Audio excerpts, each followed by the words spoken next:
Сайн байцгаана уу үзэгч та бүхэндээ хаврын буюу 4-р сарын 10-ны өдрийн мэндийг айлтган дэвшүүлж байна. Бид та бүхэндээ өнөөдрийн аймаг орон нутгийн онцлог мэдээлүүдэд танилцуулах болно. Анхаарлаа хандуулна.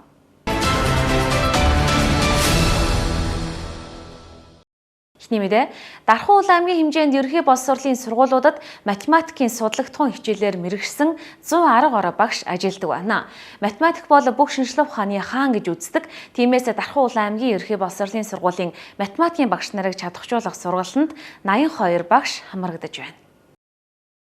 Дархан аймгийн хэмжээнд хэрэгжиж байгаа боловсрол 2032 хөтөлбөрийн хүрээнд аймгийн засаг даргын санаачилгаар ерөнхий боловсролын сургуулийн математикийн багш нарыг чадахжуулах сургалт эхэллээ. Математикийн багш нарыг чадахжуулах сургалтаа 1 жилд 3 удаа хичээлэн 3 жилийн хугацаатай үргэлжлэн гэлээ. Эхний сургалт 4-р сарын 7-ны өдрөөс 11-ний өдрийг дуустал 5 хоногийн хугацаанд 3 багт хуваагдаж, тойргийн системээр агсан төвшний хүнд бодлогыг олон талаас нь бодож, сурах арга зүг эзэмшүүлэхээр ажиллаж байна. Сургалтыг Монгол Улсын их сургуулийн математикийн тэнхимийн багш, доктор, дэд профессор Баяр Жаргал, мөн R3 сургуулийн төвийн багш Базар, санхүү эдийн засгийн их сургуулийн математикийн багш Дави Од нар удирдан явуулж байна. Ер нь залуу багш нарыг бодлогох чадварын дээшлэх шаардлагатай байна гэсэн төгөлтөнд хүрсэн. Энэ утгаараа аймгийн засаг дарга, боловсролын газрын дарга нарт асуудал тавиад санаачлаад ихсэн юм аа. Ингэснээрээ жилд 3 удаа өвлийн, зуны бас хаврын гэл 3 удаа юм багш нарын чадварлах сургалт явуулахаар аймгийн засаг даргын үйл ажиллагааны хөтөлбөрт оруулсан байгаа. Энэ хаврын сургалт маань 5 хоног үргэлжилнэ. Сургалтыг Монгол Улсын их сургуулийн доктор профессор Баяр Жаргал доктор, Монгол Улсын математикийн багш нарын олимпиадын 4 удаагийн авраг Дави Од багш, мөн оюутны олимпиадын алтан мөнгө хүрэл медальтай докторант Базар гэж багш байгаа. Ингээд энэ 3 залуу 3 багш ирээд 5 хоногийн сургалт явуулах юм аа. Сургуулийн гол зорилго нь бол ер нь математикийн багш хамгийн чухал шаардлагатай юм бол өөрөө бодлогоо олон аргаар олон талаас нь бодож чаддаг болох нь нэг номерын асуудал. Дараа нь арга зүй сурах арга одоо сурах заах арга зүй бол өөрөө амьдрал аяндаа сурах дараагийн асуудал байд юм а. Тийм учраас энэ удаагийн зорилго бол 3 төвшөндөө бүх багш нарыг тодорхой хэмжээний бодлого бодох чадварыг дээшлүүлэх, аль болох олон бодлого бодуулах, ялангуяа стандартын бол стандартын бус компьютер болгонуудыг бодох аргачлал сургах юм зорилготой сургалт явж байгаа. Хоёр дахь сургалт бол 108 сард вакуумдсан сургалт амралтын газар 7 хоногоор явуулах төлөвлөгөөтэй. Дараа нь 3 дахь сургалт өвлийн амралт дараад 5 хоног сургалт юм жилд 3 удаагаараа 3 жил явуулах юм хөтөлбөр хэрэгжиж эхэлж байгаа. Дархан аймгийн хэмжээнд жил бүр төгсөгчдийн 70 орчим хувь нь математикийн хичээлээр эсэлтийн эрхээ шалгалт өгдөг байна. Иймд тус сургалтын үр дүн залуу багш нарын ур чадвар нэмэгдэж, сургалтын чанараа сайжрах зэрэг олон ач холбогдолтойг онцоллоо.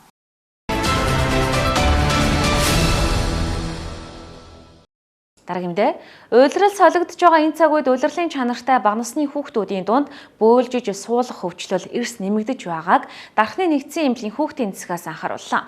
Тиймээс бид эцэг эхчүүд асран хамгаалагч та бүхэн зориулан мэргэжлийн эмчийн зөвлөгөөг бэлтгэлээ. Үзүүлж байгаа хүүхдүүдийн дунд бөөлжит гүйлгэлтийн тоол эрс нэмэгдэж байна.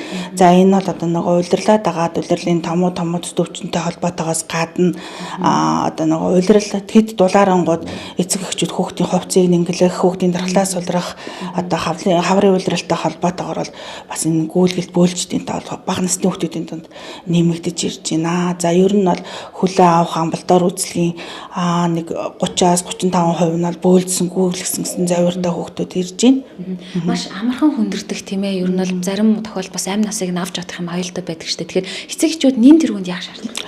За бөөлжилт гүйлгэлт бол хүүхдийг маш одоо богино хугацаанд одоо ус гүйжилтэд хүргэж одоо шингэн халдуулж эрсдэлд оруулдаг бас аюултай өвчний нэг байгаа. За тэгээд энэ үед бол одоо эцэг эхчүүд анхаарах зүйл нь бол гүйлгэж бөөлсөн тохиолдолд хорсоолоо маш зөв найруулж уулгах хэрэгтэй.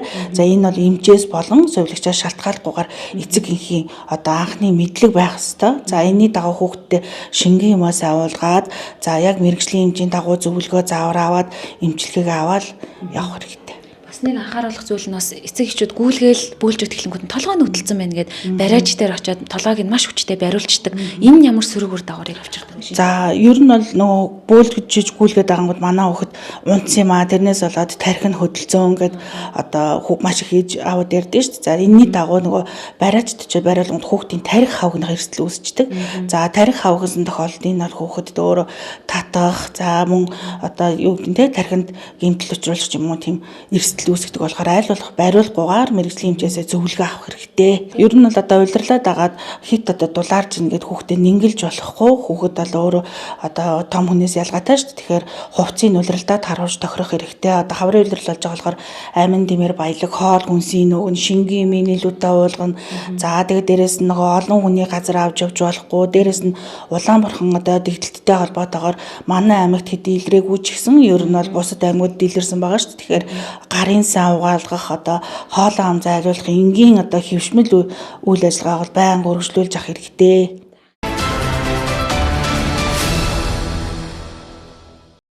Хөтөлбөрийн дараагийн мэдээ Хурдан клубын нэрэмжит аймгийн аварга шалгаруулах сагсан бөмбөгийн тэмцээнд 200 гаруй сурагч идэвхтэй оролцож байна.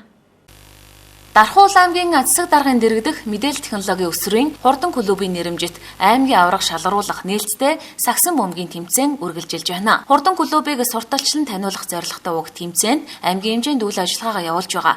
Ерөнхий боловсролын сургуулийн Ахлах ангийн нийт 200 гаруй сурагчдаас бүрдсэн эрэгтэй 16, эмэгтэй 4 баг 2 өдрийн турш өрсөлдөн аваргууд тодорхоно.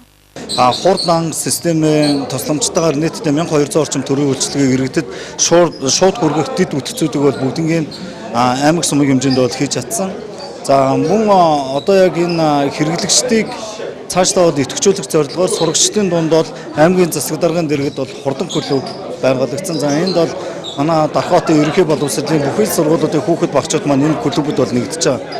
За өнгөрсөн хугацаанд бол нийтдээ Бүгд найрамдах Солонгос улсад улсын хэмжээнд 276 хүүхэд яг энэ хурдан клубээр дамжуулж Солонгос улсад бол туршлага судлах сургалтанд бол хамрагдсан бол тэрний 96 нь манай Дархан хотын хүүхдүүд байгаа байхгүй. Тэгэхээр эдгээр хүүхдүүд маань зөвхөн яг энэ төрийн цахимжлалтын үйл ажиллагаанд бас одоо дэмжиж хамтарч энэ клубээр дамжуулж үйл ажиллагаанд нь оролцохоос гадна өнөөдөр спортын төрлөөр хоорондоо бас нөхөрсөг хэлбэрээр тэмцээн уралдааныг зохион байгуулах замаар хурдан клубээс сурталчилж байгаа томоохон хэмжээний арга хэмжээ болж байна.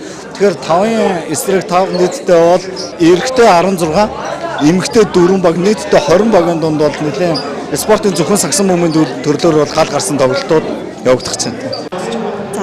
Ингээд хурдан клубын нэрмжид ингээд анх дахь тэмцээн зохион байгуулагдаж байгаад нь маш баяртай байна. Тэгээд цаашдаа ч гэсэн ингээд төвийн бүсүүдийг ингээд дундах тэмцээнийг бас Дархан хотод зохион байгуулна гэсэн тэрэнд нь бол маш баярлж байна. Нийт тэмцээнд оролцож байгаа ингээд баг тамирчдаа амжилт хүсье. Ямар зин тэмцээн маш удаа үлээжсэн болохоор ямарсан тоглогчдод маш их баяртай. Тэгээ маш олон баг оролцож байгаад бас баяртай байна. Тэгээ одоо ямар зин тэмцээн зохион байгуулж хурдан клубийнхаа маш их баярлалаа гэж байна. Маш сэтгэл бол маш өндөр баярлаад багаараа орчихсон тийм. Тэгээ энэ тэмцээнд оролцож байгаа бүх ямарсан багууд амжилт хүсье. Тэгээ гой тоглолцоо, нөхцөл тоглолцоо. Дашрамдад уртахад Дархуул аймаг дахь төрийн цахим үйлчилгээний эхэлтэс өсвөрийн хурдан клуб, Ахмад насны хурдан клуб, хөгжлийн бэрхшээлтэй хүний хурдан клубээр дамжуулан иргэдэд мэдээлэл түгээж сурагч багш бэлтгэх зорилготойгоор үйл ажиллагаагаа явуулсаар байна.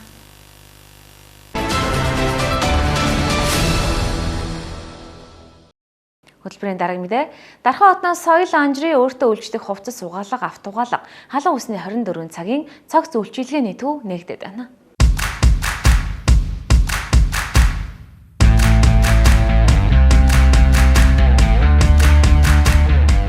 Үзэгчдээ Дархан хот өдрөөс өдөрт өргөжин тэлж байна. За өнөөдөр бол яг нэг онцгой өдөр. Яагаад гэвэл Улаанбаатар хотод үйл ажиллагаа явуулдаг соёл анжрын албан ёсоор Дархан хотод шин салбараа нэгэд байгаа байна. За энэхүү соёл анжрын тухайд өөртөө үйлчлэх хувцас угаалга, за автугаалга, халуун ус зэргийг нэг дор цогцлоосноор онцлогтой байна. За та бүхэндээ байршлыг яг одоо танилцуулж харуулах юм бол бидний сайн мэддгээр хуучин Дархан, за Дархан цахын 5 замын уулзар гэж байдаг. Дархан цахын 5 замын уулзраасаа толгойд явах замд ердөө 300 м явхад та бүхний харж байгаагаар за соёл анжир гэдэг тодоос тод хаягтай байгаа шүү, ногоо хаягтай байгаа. За ингээд та бүхэндээ соёл анжирын цагталтай уулзлаа. Юун түрүүн та бүхэндээ шин салбараа Дархан хотод нээсэнд баяр хүргэж байна. За маш их баяртай байна. Дархан хотод салбараа нээж байгаа да. За ингээ бүгд бас хамтдаа дотгошоогоо орж илүү давуу талуудыг илүү нарийн одоо та бүхэндээ харуулж танилцуулъя. За нээлтийн үйл ажиллагаа болоод олон хүмүүс цугласан үйлчлүүлэгчид ирсэн байгаа юм байна. За энэ хэсэг бол өөртөө үйлчлэх угаалга байгаа, хатаалга байгаа гэсэн үгтэй. Ямар давуу талууд байна, ямар тоног төхөөрөмжүүдийг шинээр суйрлуулсан байгаа вэ? За 20 кг, 30 кг, 15 кг гэсэн багтаамжтай машинаас суйрлуулсан байгаа.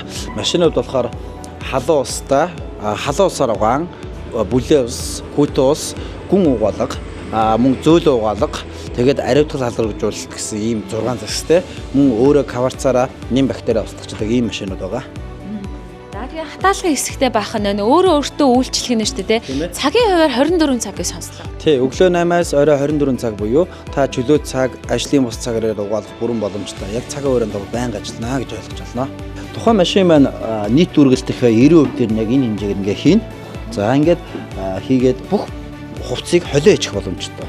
Юу гэхээр хар цагаан өнгөнөө холигдохгүй бодод төгжих зүйл хийгээд бүх хувцсыг нэг дор угаах боломжтой шүү. Манай ландрыг энэ урт цагийн хуваартай өглөө 8 цагаас орой 24 цаг хүртэл та өглөө ажилдаа ирэхдээ хувцас угаад өгчөөд орой 11 цаг 10 цаг 9 цагт ирээд авах боломжтой.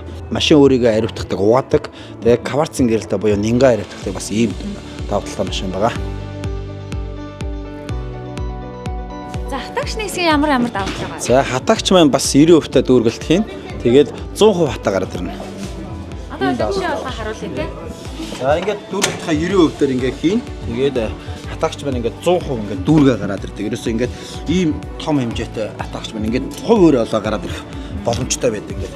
Ноос идэл мэдл бүх юм хувь ингээд. Богино хугацаанд хатаагч юм байна те. Тийм ээ 30-аас 40 минут. Үнийн салууд 30 кг маань гүн угаалт нь буюу 20 мянга, халуун устаа 18 мянга, хүйтэн устаа 16 мянга, ариутгал 10 мянга. Энэ халуун утас ялгаатай шалтгаан нөгөө сундаг, эвхтэй янз бүрийн хувцснууд байдаг шүү дээ. Агшдаг. Энэ төлөөс хамаарат халуун утасаа сонгох боломжтой байгаа шүү. Тэгээд килограммаараа заалт нь үнэн хувьд буур авчна гэсэн үг. За хатаагч 25 кг 40 минут 15 минут гэж байгаа.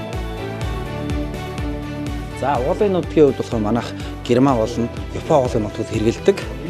Маш сайн уулын нутгад байдаг. Мөн гэлэн бог буюу маш гоё өмчтэй бог гэдэг. Бодод төгжөгч буюу өнгө хувцсны өнгө хооронд холдгоо юм бодод төгжөгч. Мөн цагаан хувцсны өнгө сэргээж, хар хувцсны өнгө сэргээж, тол байрлагч гэсэн иймэрхүү маш олон төрлийн бодисоос сонголт хийгээд авах боломжтой байгаа. Хүчин чадлын тухай За 20, 30, 15 кг, 25 кг гэсэн дөрвөн төрөл байгаа. Жишээ нь 15 кг-ийн хувьд болохоор нэг хүнжил эсвэл 20-30 ширхэг хувцас 2-3 куртаг, хөшиг 1-2 ширхэг те ор хэмжлийн даваа 5-10 ширхэг ингээд орох боломжтой. Тэгээд килограмм өсөд хэмжээ өсөө юмна гэсэн. за угаахыг хориглож байгаа хувцас идэл гэж бас байгаа. Яагаад тэгэхээр одоо тэмээний ноос нь ноолуурын идлийг угаасаа те өөр аргаараас угаах. Тий.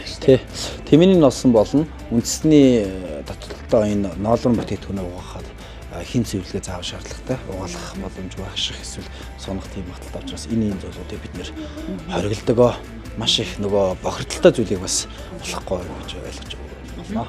За соёл амжраас ер нь Улаанбаатар хотод Монгол улсад хэддэг жилдээ үйл ажиллагаагаа явуулж байгаа вэ? Хэдэн салбартай вэ? Манай дархаа утга салбар хэддэг салбар болж нэгдэж байгаа. 2 дахь жилдээ үйл ажиллагаа явуулж эхэлж байна. Тэгээд ландрын чиглэлээ шинж төвшөнд гарч ирж байгаа. Бид нар нийт Улаанбаатар хотын иргэдийн 40% ландраар үйлчлэж байна гэж ойлгож байгаа. Одоохондоо бид нар 6 дахь салбар ингэ явж байгаа. За тэгээд соёл амжрын хамгийн гол давуу талыг бас энэ маш ойлгомжтой бичжээ. Овор ихтэй зүйлсийг угаачин та гэртээ угаах боломжгүй том хэмжээтэй зүйлсээ энэ цайхаа авчираад угаагаад хатаагаад аваа явах байна. За халдвар гүйтгэлтэй гэсэн үг энэ цэнхэр гэрэлчин бол өөрөө бас тий одоо нян бактерийг устгадаг шүү. Ямар давуу тал вэ? Эхний хувцс угаалтаа бохирдолтой хувцс угаад дуусчаад машинуудаас хувцснуудаа гаргачаад ахаад машин өөрөө 1 минутанд орш гусаа шахаад өөрийгөө ариутгадаг гэсэн угаадаг гэсэн үг. Бүх шараагаа гаргаж гаргадаг гэсэн үг. За дээрэс нэмээд одоо цаг үеийн хамгийн чухал зүйл бол мэдээж цаг заваа хэрхэн хэмнэх вэ гэдэг хувь хүний сонголт болчиход байгаа. За тэгэх юм бол та соёл амжираагаар үйлчлүүлэх юм бол цаг заваа 100% сайхан хэмнэх боломжтойгаа түрүү хэлсэн. Өглөөтэй ажилдаа гарахдаа ийшээ ирээд том аврын бүх төрлийн хувцснуудаа авчраа тавьчихна. Орой ажиллаа тараад ирэхэд тань бүх хувцс чинь угаатгагдаад ариутгагдаад халдваргүйtгүүлээд за хуурай болоод бэлэн байж гинэ гэж та бүхэн ойлгоорой. Тэгэхээр энэ мэдчлэн маш олон зүйлийг одоо та бүхэндээ санал болгож байгаа. Дээрэс нь миний харснаар бол тэнцээ уух зөөс, бэлэн гомон, за тэгээд өнгөө бас Wi-Fi ашиглах боломж гээд өөр ямар давуу талууд байгаа вэ? Торны хувьд болохоор 30 кг, 60 кг-ийн соёл андро соёл брендийн торнууд өгдөг. Тэр торноос бид нэр хувцас жоо хийгээ хатаага тавьчин гэсэн үг. Дээр нь бид нэр кофе цай өнгөө, Wi-Fi өнгөө ашиглах боломжтой. Кофе цай байнга өнгөө ашиглана. За баярлалаа. За одоо үргэлжлүүлээ бүгдээрээ соёл анжрыг автугаалгатай танилцъя. За автоголгын хувьд болохоор нэг дор 3 машин зэрэг авах боломжтой. Маш өндөр даралттай, үйлдвэрийн хөөстэй заавал байлгаж болно. За тэгэхээр та соёл анжрууд ирэх юм бол за машина угаалгаж байгаа зуураа хувцснуудаа угаачих нь. За зарим хүмүүсийн хувьд халуун усандаа орчин гээ нэг доороос 3 үйлчлэгийг цогц байдлаар авах, цаг заваа хэмнэх, ийш тийшээ нааш цаашаа явахгүйгээр нэг доороос энэ 3 төрлийн үйлчлэгийг авах боломжийг бүрдүүлж байгаа юм байна шүү. Автогаалгын бас зарим тоног төхөөрөмжүүдийн тухайд ямар онцлог байгаа вэ? Хөөсөөр шүршигч болон яг л автогаалгын газрууд байдаг хэрэглэлүүд байгаа. Автогаалгын хувьд бол тий. Автогаалгын цагийн хуваарийн тухайд 24 цаг ажиллана. Өглөө 8-аас орой 24 цаг хүртэл ажиллана гэсэн үг. Та бүхэн бас энэ доор харагдаж байгаа утсаар тийм ээ залгаж мэдээлэл аваад цаг өгч юм уу? Машина угаалгах тухай мэдээлэл бас өгөөрэй гэж та бүхэндээ хэлмээр байна.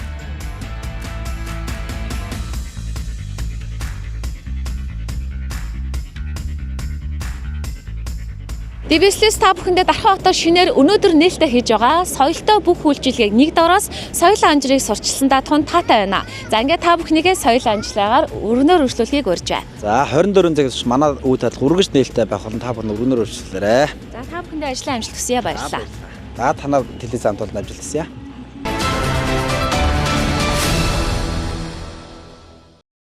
Одоо та бүхэндээ уламжлал ёсоор Дархуул аймгийн Дөрвөн сумдын болон Сэлэнг Төв аймгийн төвүүдийн цаг агарын урьдчилсан мэдээллийг танилцуулах болно.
Үзэгч та бүхэндээ бэлтгэн үзүүлдэг төвөмбөсийн мэдээллийн үйлбэрийн өнөөдрийн буюу 4-р сарын 10-ны өдрөө ээлжид дугаар энэ төрөйд өндөрлөж байна. Хөтөлбөрт анхаарлаа хандуулсанд баярлалаа үзэгчдээ. Маргааш 19 цагаас эрг уулзъя.